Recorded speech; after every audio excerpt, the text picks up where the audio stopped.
Ciliates.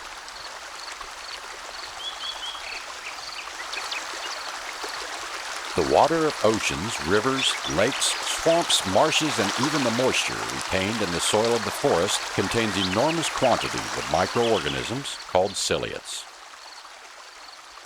Ciliates are a group of single-celled organisms ranking in size from 1/50,000th of a millimeter to 2 millimeters. The characteristic common to all ciliates is that they have tiny hairs called cilia that cover all or part of the outside surface of the cell membrane.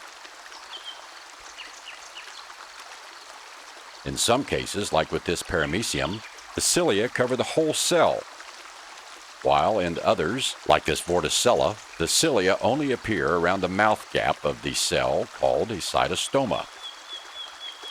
The shape of ciliate cells is quite variable, relating to the particular lifestyle of each cell type.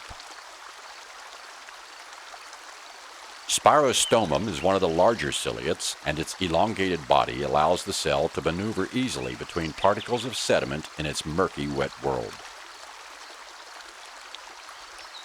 Stentor, by contrast, prefers to stay fixed to the substratum, attracting its food to come closer.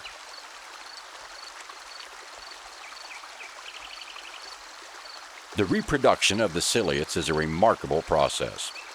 When environmental conditions are just right, the cell divides into two daughter cells using a process called bipartition.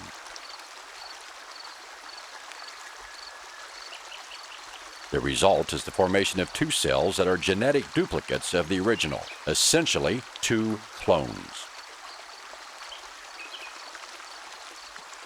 All of the individual cellular structures duplicate during the reproduction process so that each of the daughter cells is a complete and independent organism. The primary foods of ciliates are bacteria and organic matter in the water. So, ciliates perform a vital role in purifying and maintaining balance in aquatic ecosystems.